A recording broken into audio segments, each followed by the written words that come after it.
I don't say this lightly. This episode is required listening for high performers. It also resonated deeply with me personally.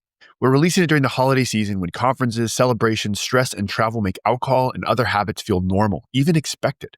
And for many leaders, that's when the slow erosion of energy, clarity, consistency, and relationships becomes most obvious. Amber Hollingsworth has spent nearly 2 decades helping high achievers spot the patterns they can't see in themselves. In this episode, she breaks down how high performers drift into unhealthy relationships with alcohol and other coping mechanisms, even without realizing how much it impacts their leadership and their life. If you're committed to showing up as your best self in the new year, this one's essential. Welcome to the No Limits Leadership Podcast. We discuss ancient wisdom, real-world experiences, and the latest concepts on mastering leadership of self and others. If you're committed to maximizing your life and your impact on the world, you're home. Welcome to the No Limit Leadership Podcast. I am your host, Sean Patton, and today I am so excited to be joined by Amber Hollingsworth, a licensed professional counselor and master addiction counselor who has spent 20 plus years helping individuals and families break the grip of addiction and rebuild their lives. She's also the creator of a wildly impactful YouTube channel called Put the Shovel Down, where she's built a massive community with roughly 750,000 subscribers and over 1,000 videos focused on understanding addiction, breaking through denial, and creating real, lasting change. You know, what I really love about Amber's work is that she brings a rare mix of clinical depth and straight talk. She helps you see patterns you can't unsee, especially focusing on high-functioning addiction, which often hides in plain sight and looks normal maybe to the outside world, but costs you. It costs you energy, it costs you presence, and it costs you leadership on the inside and can affect your organization without you even realizing. So if you're a leader who cares about performance, trust, and becoming the strongest version of yourself, you're going to get a ton from this. Amber, welcome. Thanks for having me, Sean. Happy to be here. Thanks for the great introduction. Wildly popular. I like that part. You're crushing it. It's so cool. You know, I when we did our pre-interview call, and you know, I think it's important because you're not only is the work you do obviously impactful, and that's going to be the focus of this conversation, but you know, you're a business owner yourself, and you transitioned into content, and you know, you've created this successful YouTube channel. What has that experience been like from you? I'll tell you what, Sean, like building this business and building a YouTube channel specifically has been the hardest thing I've ever done. I like to say getting people off heroin is pretty straightforward. Online marketing is freaking rocket science. And I am serious when I say that. There's so many skills you have to learn. My gosh, it is like not for the faint of heart. Yeah, I imagine there's a lot of business owners and entrepreneurs out there resonating with that, because you do have to. I remember when I first started making videos, and I had to sit down and taught myself how to use Adobe Premiere Pro, and I was like, "What is this rocket surgery that these people are doing?" I mean, it's like, content creation it looks easy when you're just looking at it from the outside, but like, oh, they just like got a microphone and they just jump on there and talk. It's like, there's a lot more to it than that, right? For so many, and you pointed out like so many different skills. I mean, in any business, but like, you know, it's not just, I need to know how to do this one functional area. I know sales, I know production, I know whatever. It's like, no, you gotta from the start to finish. It is definitely a challenge. And one of the reasons I focus on self-leadership and mastering self-leadership, and why that's so important in every area of your life, especially when you go do big, hard things like entrepreneurship. So congratulations on all your success. And I'm really excited to have you on. And you know, you mentioned high functioning people, and obviously with the listeners of this podcast, I would say are a lot of high functioning, A-type driven people who are investing time, energy, and effort in trying to become their best self. But when you look at it through an addiction lens, what patterns show up consistently with high functioning people and addiction? Well, I tend to see a lot of business owners who drink too much. It's kind of my specialty. It's definitely my favorite thing to see. The same thing that makes people really A-type or ambitious or entrepreneurial, it is the addiction part. It's that like relentless, obsessive, I'm not going to stop, I'm going to get what I want part. It's the same part as your addictive part. It's just it's just like a superpower, and using it for addiction is like using your superpower for the bad and not the good. So for me, it's the same quality. It's like the other side of the same coin. as far as how it happens to people and why it happens to people. So many really successful people push themselves so hard, they don't know how to just be at the end of the day. They don't know how to do like the relax thing or the just sit around or just be casual thing. And they feel like they're supposed to. And so they end up drinking or smoking or something else trying to like do that, which doesn't come very natural to them always. So, yeah, would you say that if someone hasn't, let's say, learned how to, or has trouble kind of putting the off switch at the end of the day in terms of the intensity they're living with, that might be an indicator of like, or at least maybe a leading indicator or a variable that could contribute to maybe like a slow climb into something that turns into addiction? Yeah, it's that inability to like unwind, relax, be present for your family, and you know you should be, and you feel guilty for it. Especially if you're an entrepreneur, or content creating, you're like 100 miles away and learning all these things, and it's just hard to do all those things. And so you can start leaning on a substance super easily to help you like get to that relaxation mode and that chill mode. Yeah. And when you think about, a lot of people drink, and, I know I'm one of those people too, like you go to the doctor and they're like, how many drinks do you have a week? And you're like, what's normal? Like, what am I supposed to put here? I remember we used to come, have those surveys we do like in the military, and we'd like come back and they'd be like, how often do you drink? You're like, socially. And they're like, how often? You're like, a few times a week. How many drinks? You're like, you're just like calculating in your head, like how many is too many to put down. And, did that one trip to Cancun, should I put that down in your head? So when people are thinking about that, maybe just a little self-analysis. To the other end, right, you heard people say, especially in the self-help space or the optimization hack space, it's like no alcohol, like every alcohol is poison. And it's like, okay, true. But to me, I almost see that as like getting into sort of that holy right, holy wrong, black and white thinking, as opposed to something that's like healthy. So yeah, what's your take on that when someone says, I'm not sure if this person or if I have a drinking problem? And then is it a number? Is it something else you're looking for? It's really not a number. It's not so much about how much you're drinking or what you're drinking or how often. It's a lot more about how much of your mental space does it take up. Like when you're not drinking, are you thinking about drinking? Do you feel like you're constantly just getting through your day or your week? And it's like everything becomes just crap you're checking off your list until you can have that drink. And you're planning your life around it, and you can't find joy in other things without it anymore. Now we're sort of headed in trouble. It's about a mental obsession, not about what or how much. Because I see people who are alcoholic who maybe only drink once every other week. Well, when they do, it goes off the rails, right? And then they're like, okay, and they pull it back together, and they do good for a while, and then it happens again. It's not about being an alcoholic. It isn't necessarily about like you have to drink. A better indicator is I have trouble stopping once I start. Interesting. Are there other like personality traits, backgrounds, like other variables that you see come into play that at least even like over like a statistically, like speaking in generalities, I know everyone's an individual, but like that you see come into play with people who may struggle with turning it off once they start versus, or maybe planning their life around drinking where it starts to become an issue? A lot of the research would talk about like having trauma in your past, and that's certainly a factor. But in my experience, especially because I see a lot of very high functioning people these days, a key trait that I see in people is that they almost always have ADHD or ADD, which is really, they should like rename that the entrepreneurial gene.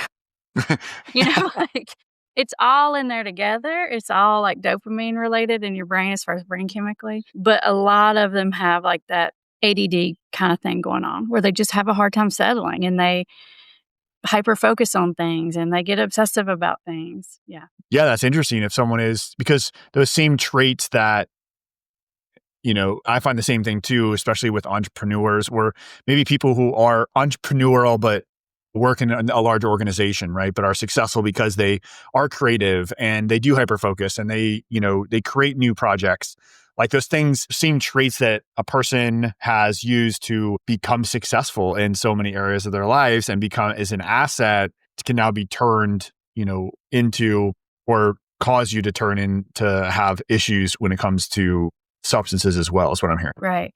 I mean, I would say usually your superpower is also your kryptonite. Same thing, because whatever your superpower is, you have it in excess. And when you have something in excess, it can, it can backfire on you. And so I see it as is not necessarily an issue in and of itself. Those qualities can be really good. It's just an energy that needs to be redirected. So when, you're talking about the same trait that's making someone like an A-type or successful can also be the same trait that drives them to be addictive. How do we as leaders try to keep that drive pointed in the right direction? Well, I feel like one of the things is just work within your own operating system. Like one of the things that I find that this particular personality type, they don't like to just mingle for mingle's sake. They don't like to just they don't like to have superficial conversations and do a lot of the things that regular people like to do, but they know they need to, sometimes for business and sometimes just so they're not a weird alien and they can just have family and friends,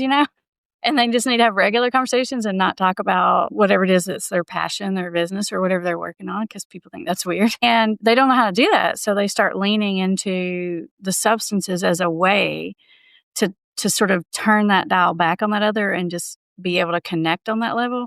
And it works for a while, but then it turns on you. Being completely transparent, now you said that, I actually very well, I relate to that. And I guess my answer, and I want to hear kind of your take of what you work with your clients on this. Honestly, I try to put myself in rooms with other people who do want to have those types of conversations. I remember my business coach, was telling me how, and again, this is nothing against non-entrepreneurs. There's a ton of people listening to this that are high performers in their own companies, but even people who are super passionate about their work or just high performers is probably a better word, right? Yeah, high performers is a better word. His wife will be like, "Oh, we're having dinner with this couple," and he's like, "What do they do?" And if it's like what, in his estimation, don't have that passion, right? Like they're doing something like some of those people are just like, "I do my job and I come home." He's like, "Oh, I literally am going to have nothing to talk about." Right.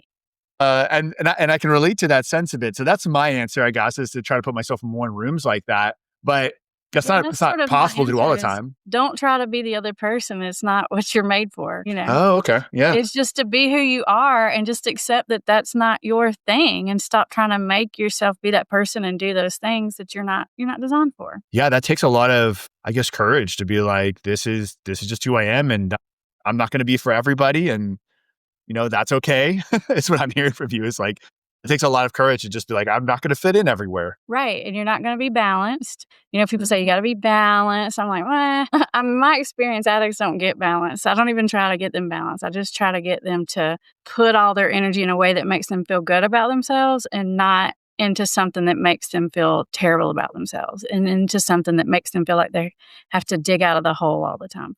Yeah, I think that's been my approach because I'm relating to this archetype of person you're talking about right now.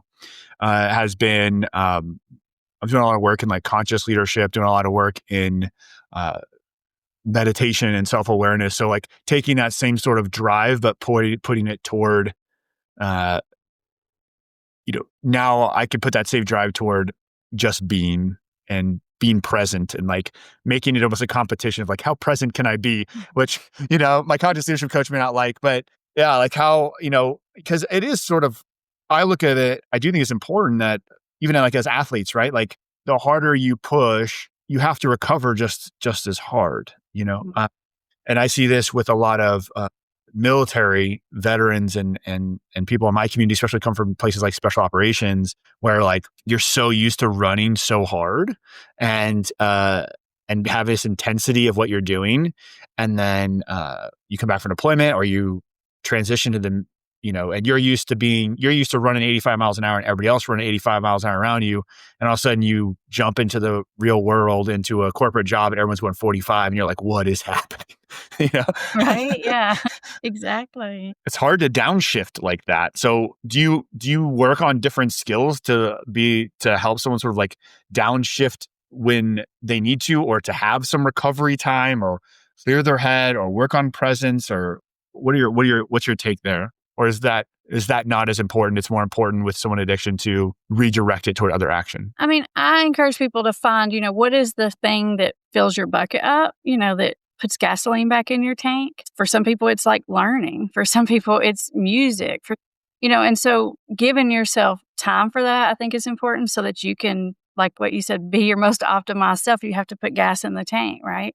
So we do talk about that, but I'm not overly pushy on like the concept of being balanced, which I think most counselors and even recovery people are. I feel like it's just sort of against the nature. And I think when I was taking a spin class one time, like the exercise bike class, and the spin instructor said, no one ever did anything great being comfortable. And that just stuck in my head. And I was like, so true, right? Yeah, it's like that. Yeah, those are I have sort of two, what I call my guiding principles for life that I've come up with for myself. And so my two guiding principles for life are what I call my two maxims. So it's maximize my own experience of life and maximize my positive impact on others. And so that's sort of the filter, I guess, for this high functioning person, and I say person, me, to look through the lens of making it quote unquote okay to rest, or quote unquote okay to be present and enjoy the moments with my son, to enjoy the moments with my friend. Because previous versions of myself would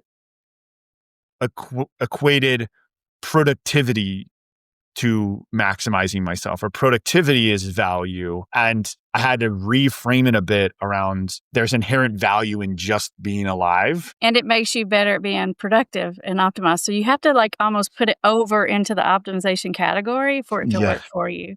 Like, exactly. Yeah. I did this and this and this, did my meditation, and if you put it over there, it's like a little reframe. Then it works a little better. Yes. Yeah. Because it's very hard, because I've had other whether it's like coaches or therapy, like to your point, go to that space of like, you need to get not put it in that frame of still maximization, optimization, not mean maximization doesn't have to mean effort or productivity. Okay, so now I'm going to recover or be present with my family, or I'm going to read, or I'm going to do whatever. And I'm looking at that as like me being my best self. And so it still puts it in that category of optimization. So that's what I'm hearing from you. Like I'm in real time right now, reframing a bit of that under that same category, which is super, super helpful. And I'm sure it is for other people. When you have that conversation and someone, when they're trying to sort of reframe or, find a thing, and they're just like, you're talking to someone like, I don't know. It's work for me. It's about bank account. It's about whatever, this passion that I've got. And it's the only thing I can feel that gives me that dope. It makes me feel that drive. What do you recommend to them, or are there exercises, or have them try different things? Like, what's the exploration look like? Well, one of the things to say, because we're talking about this sort of archetype of personality, is that these same people, they also want to be the best fathers, the best wives, the best. It's not just career focused. They want to be their best self in all of their roles, right? And so what we do initially, because people, when they come to see me, a lot of them are very successful and they're functioning, they're running companies and they're running Ironman races and they're doing all the things, but they realize that they're falling short, and they'll fall short at home first. Their spouses are the first ones that are going to notice. And it can be really frustrating in that situation, because you feel like you're running 85 miles an hour, like you were saying, and you're doing everything, and you're juggling all these things, and you're carrying the weight of the world on your shoulders, and you just have a couple of drinks at the end of your day, and your spouse is on your case, and it can feel like, are you freaking kidding me? This is the only thing I have for me, right?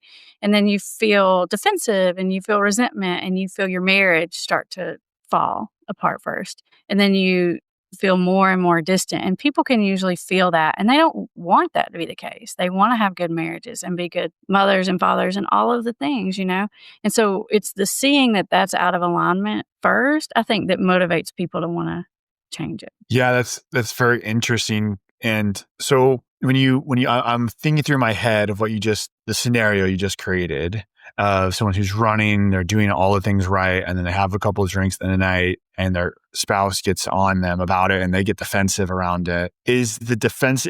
Are they getting defensive? Is it the variables of they're getting defensive and their spouse is saying something about it is sort of your indicator that it's a problem? Yeah, probably so. Yeah.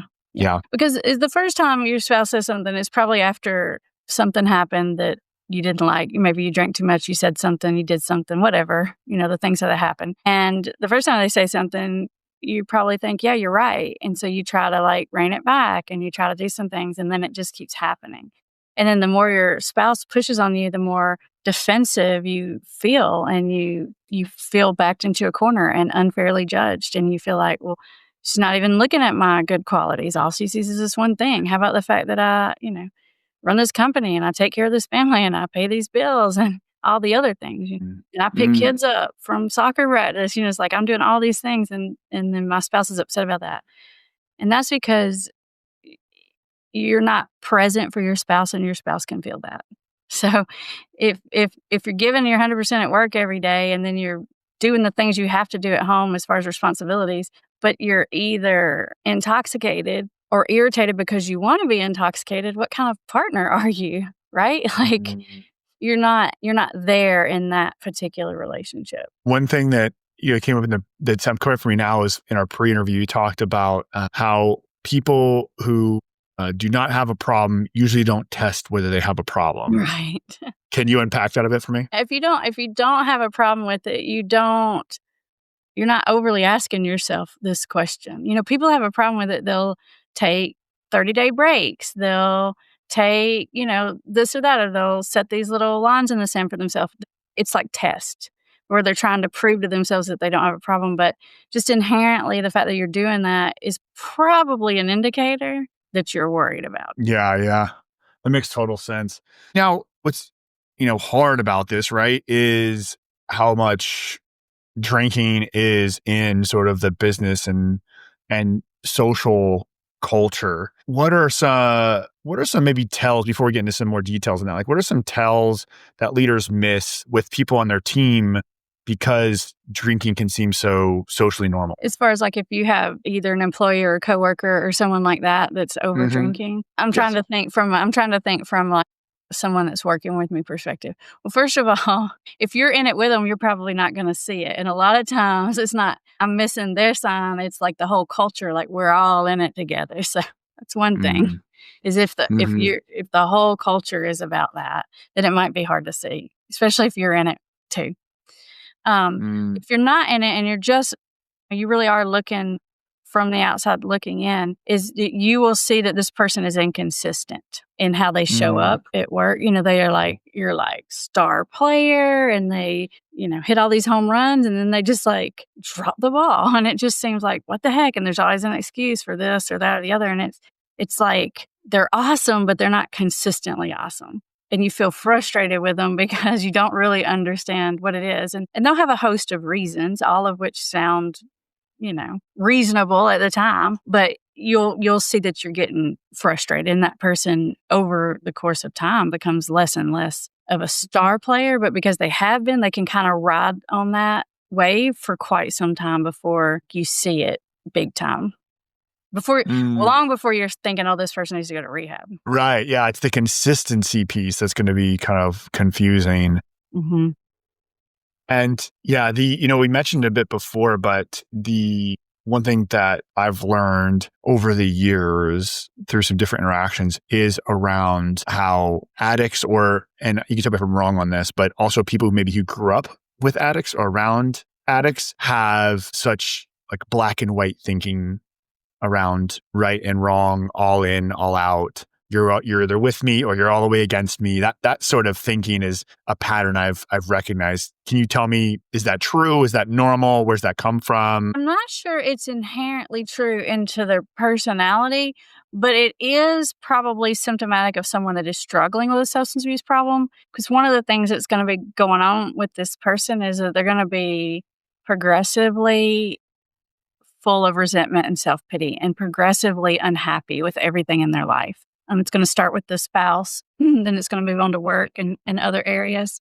It's a lot of it is because of what's going on like neurochemically and how the rebound from the substance use causes you to have a lot more anxiety and feel really keyed up and irritable, or resiliency is very much down. So even if a person is sort of holding it together as far as doing their task emotionally, they'll be simmering, angry, sort of not in a necessarily like lose my stuff at work level, but just unhappy, resentful, complaining, negative. And a lot of that is coming from the effects of the substance, the after effects of the substance, I should say. Interesting. Yeah, there's like, they don't have the resilience, like the steadiness, because all these other things are adding up inside their brain with the anxiety and the everything feels 10 times bigger. Yeah. Is neurochemically, is that Is that because there is like the dopamine deficiency? The dopamine deficiency is a piece of what happens neurochemically. That's the part where you lose the ability to find joy and happiness and interest in regular things. That's the dopamine part. But this other part we're talking about is really a rebound effect. So like, for example, when you drink, it releases a chemical called GABA, which is a mellow you out.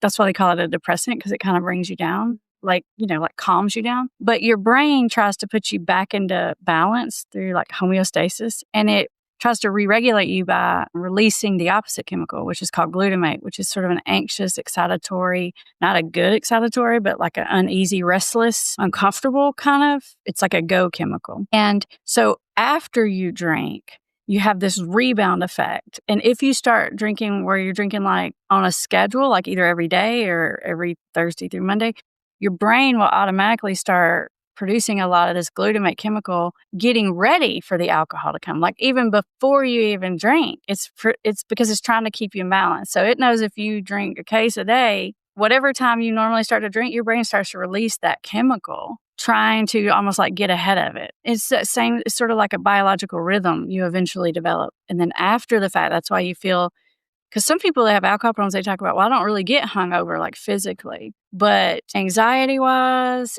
and emotionally and psychologically, they definitely feel it. Well, that's so interesting. The body is so crazy. Yeah. The way it like responds and anticipates, and wow, that is just nuts. I mean, in such a cool, interesting way. Another part that I see with different clients, and I see myself as a speaker who speaks at conferences, is like conference culture. Like alcohol can almost like feel like it's part of the job when you go to these conferences, especially if you're a leader. It is part of the job. Yeah. Especially if you're in marketing or sales, like literally your job is to like take people out and entertain them. Yeah. Which almost always involves alcohol. And so I'm wondering, how does that environment, maybe quietly or not quietly, sort of train people into a state of dependence? I have had people whose job really was related to like drinking with people because they're in marketing and sales. And I've seen the job like completely turn someone into alcoholic. Because when you do that consistently enough, it doesn't matter who you are, what your background is. If you put an addictive substance in long enough, consistently enough, it's going to be a problem. That's just the way that it works.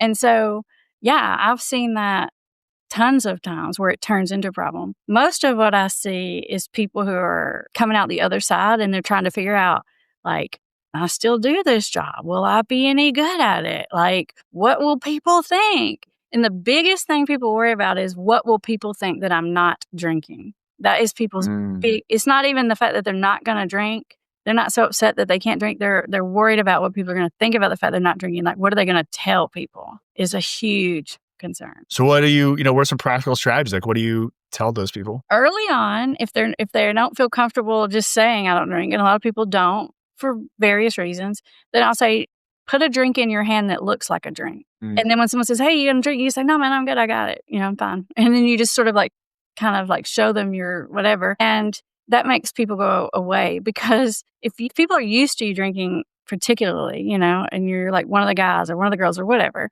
and you're all of a sudden not drinking, people will hound you about it.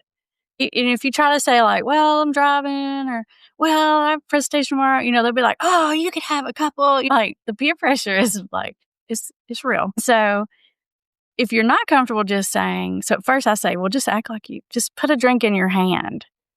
Something that looks like a drink. Like go to the bartender first and say, hey, keep me in these or whatever it is. And I think that works.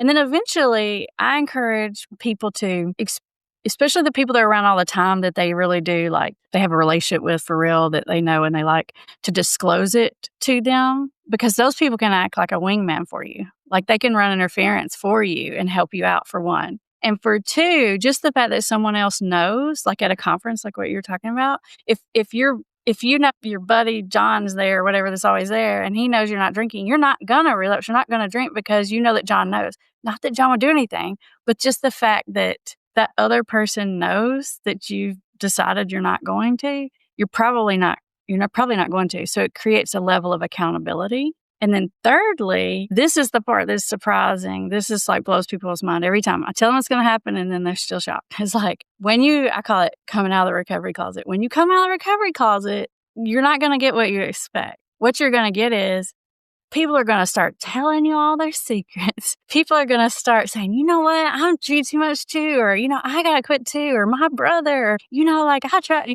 They start like confessing. I'm like, the worst thing's going to happen to you is you're going to be getting phone calls like, my cousin, can you talk to my cousin? Like that's what's going to happen is people are going to get honest with you. And you're going to be like, I had no idea. I'm like, yes, everywhere. Wow. That's so interesting. We've talked kind of that's what you primarily deal with and you primarily see because it's so socially acceptable, alcohol. But are you seeing this impact people more with let's just like something like, THC because it's been legalized in so many places and it's becoming way more socially acceptable than it has in the past? Yeah. I've seen probably the most alcohol, and that's probably mostly just because of my sort of specialty, but a lot of marijuana and then pain pills. Those are the three biggies that I see the most of. Marijuana has a sort of a different prototype, as you might imagine. Mm-hmm. And I personally find that treating marijuana addiction is the hardest addiction that I treat. And people are shocked by that. I'm like, really? Yeah. Tell me more. The worst one. The reason it's the worst one is not because it's like so terrible that it's going to like destroy your life immediately. It's more like because it affects you so slowly that people really don't realize that it is the problems they're having in their life that come from the marijuana. The way I explain it is it's like when you're a little kid and you're playing in the ocean and you look up and you see your mom, you wave your, hey mom, look at this or whatever, and then you're not paying attention. 15 minutes later, you look up and you can't find your parents or whatever. And you're like, where did they go? They left me. And really the ocean sort of took you down the coastline there and you didn't even feel it. That's what it's like when you have marijuana addiction. It gets you so slowly. You're unhappy with life. You're miserable, but you have no idea it's the marijuana. And it's so hard to get people to see it. That's why it's hard. Yeah. And it probably doesn't have the acute, instances as much, right? Like they're not as like an alcohol where you're like at like a business social function and you made a fool of yourself. One too many, you're full of yourself, right? Yeah. You're just at home. But is it the same in terms of like you're planning your day around it, you're planning your functions around it, that sort of thing is when you're noticing it with THC? Oh, yeah. And it's crazy now that it is like legal in so many places because people like now smoke marijuana. People used to smoke cigarettes like all day, every day because the vapes and like you can just do it. People don't even know you're like, it is like constant all day long and it's like super high potency stuff. And then when I say to them, I'm like, now if you drank like that, would you say that was a problem? They're like, yeah, you can. I'm like, well, you're waking up smoking, and you're smoking 3 times before lunch. And then, like it just becomes like part of your day, like all day. And what if the long-term, you mentioned it, you won't notice till you're down the coastline, like long-term. So what are those like long-term consequences that you're seeing from people in terms of like chronic use that's impacting their lives now? I find that the people I see that have marijuana problems are pretty like depressed and unhappy. The people that drink too much are very anxious. People that smoke a lot of marijuana or too much marijuana are anxious, but they're just like depressed and unhappy. The more depressed than any of the other addictions I see when they come in. They're just miserable. And they feel like that the marijuana is the only thing that makes it feel better. And they're right. And that's because they're dependent. They're like, no, Amber, this is the thing that's helping me. I'm like, yes, it's the only thing that helps you because it's like you're literally in withdrawal and then you don't feel better until you have it. Like, and it's so hard to get people to see. Plus, it's like so acceptable.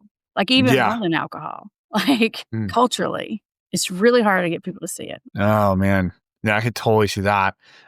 I don't know if this is in your realm, but I'm interested is how, so you have a high performer, right, on your team that, is crushing it, is an important, valuable team, but maybe they're showing that inconsistency and they may have this issue. What are some best practices or steps in order to try to address that as a leader in a company or leader of a team? I think it's really hard because as a owner of a company, there's a lot of pieces here. First of all, do you want to keep this person? I mean, let's just be honest. It's like, do I want to keep this person or am I looking to not keep this person? You got to think, what is my goal here? And what's my liability here? Depending on what this person does for the company, am I putting myself at risk? Like, does this person drive a company car? There's all these things to it that you have to think about. So as far as, like, how could I approach someone in a supportive way? We could talk about that. But I think it's more complicated than that as like a leader or a business owner. It's not just how do I be nice and let this person know that, I care and I support them and I want them to get help. Like there's a lot of factors that come into play that you got to think through. Right. So That's such a great point. And then if you made the decision that, okay, this is a person I want to try to keep, I care about them, they're a valuable member of the team, and I think they're capable of it, then what's the best approach in your mind? Then I would just talk to that person. If you have a good relationship with them, and if you're wanting to keep them, I'm guessing you probably do have a good relationship with them. So based on the scenario. And so I would just say, hey, like, I'm noticing this, I'm thinking this, what's going on, and see how they respond. They could just be like, oh yeah, I drank too much the other night, and kind of dismiss you. They could be like, I know, I'm working on it, and then based on like whatever kind of response you get back, you can just say, the first level of it is, I would say, all right, well, I'm gonna need you to handle this. I wouldn't say you need to go. I'd say, I need you to handle this, and then let them see if they can handle it. And if they don't handle it, then help them, like, say, all right, I'm going to put like some kind of requirement on you. And if that doesn't work, then we're going to offer you some big help. So the first thing I would just do is, because sometimes that's enough. Sometimes a person's been struggling with it and they want to stop and they know they need to, and they're trying, they're off and on, their spouse is on them. And then finally, when like that person that you respect, either your boss or like just your coworker at work that you have a lot of respect for, says something to you, that gets your attention. Because so far it's just been your spouse, and you can just like make any million reasons why it's always like that. Our brother was alcoholic, she thinks everyone's alcoholic. Like, you're going to tell yourself all these things and you're going to like dismiss that. But now all of a sudden, when your buddy says something to you, or your coworker, or your boss, I mean, that, and it doesn't have to be anything huge. Like, just bringing it up, like, that hits home. That gets people's attention. I love the fact you bring that up and you talk about, putting it on them, like this is your issue to handle. This isn't really the same thing at all. But I know some of the studies in an organization I work with called Novus Global, the coaching firm I'm a part of, they work with a nonprofit that works with like prison inmates or whatever. And anyway, that what they talk about in the coaching is the biggest thing is having people, if they can get them to accept responsibility for the fact that it's their responsibility that they're there, like to own it, to accept ownership of it, as opposed to blaming it on the outside world or how you're brought up or whatever. Like, if you can just own that issue or that problem, then like, the recidivism rate basically goes from 85% to 15%. And so it's like, yeah. So it's like you talk about here of like, if you can get someone to say, to own, yes, it's a problem. Yes, I'm going to take care of it, versus like feel like they're being forced into a program or a solution, or forced to change it, and they can just blame external forces. That seems, what I'm hearing from you is like, that's part of the key. That's the part of the unlock, is ownership from the person. Right. You're really right, Sean. And on top of that, the reason I say the first approach is to say, hey man, I noticed this or whatever. And then they're going to respond and say, you got this, man? And let them say, I got this, right? Because if you come out of the gate and you say you need help, and, if you want to keep your job, we're going to require this or that. I mean, if they've done something major, sometimes you just have to. Yeah. But I'm talking about just as a person, you notice, right? Then you say, hey man, you got this? And they'll say, yeah, man, I got it. I'm gonna handle it or whatever. And then you can say, well, if you don't, or, you need some help, just say, man, like, you're not gonna lose your job. Just like say the door is open. So you're saying, but it's important to let the person try to fix it on their own, because you can force someone into treatment, but if they don't think they need treatment, and they don't, they may think, I need to cut back, but I'm not, like, I don't need to stop completely. I'm not really an alcoholic or something like that.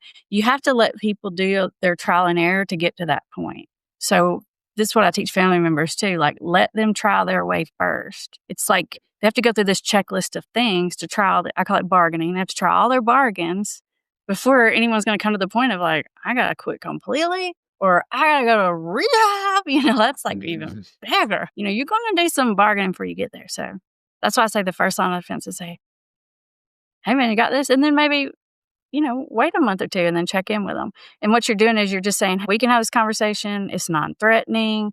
I'm not trying to catch you. I'm like here on your side. You're just making it safe. Yeah, that's so good. Amber, this is such an enlightening conversation and really interesting. And I'm excited because this is a topic that we haven't, it's one that I'm sure touches almost everyone who's listening, but we haven't got into on the podcast. So hopefully it was super valuable for everyone listening. We mentioned your YouTube channel at the beginning, but why don't you go tell people like the best way to find more of your work, or, maybe they think myself or someone else needs to talk with Amber, like what should they do? Our website is hopeforfamiliesrecoverycenter.com. So you can go there. I really suggest the first place is the YouTube channel because there's so many resources there. It's completely free, and you can like dive in to figure out either what's going on or what you need help with. I feel like that's the place to start. And then if you still need some help from there, then maybe take the next step. Sounds great. We will make sure that link is in the show notes. Thanks again for your time, Amber. This has been super fun. Thanks for having me, Sean. Thanks for being a part of the No Limit Leadership family. This isn't just a podcast. We're building a movement of no limit leaders driven to unlock our greatness and lead the world forward. If this made you think or gave you something useful, please, please, please, right now, go hit follow and then share it with one leader you believe in. Challenge limits, develop leaders, fuel greatness.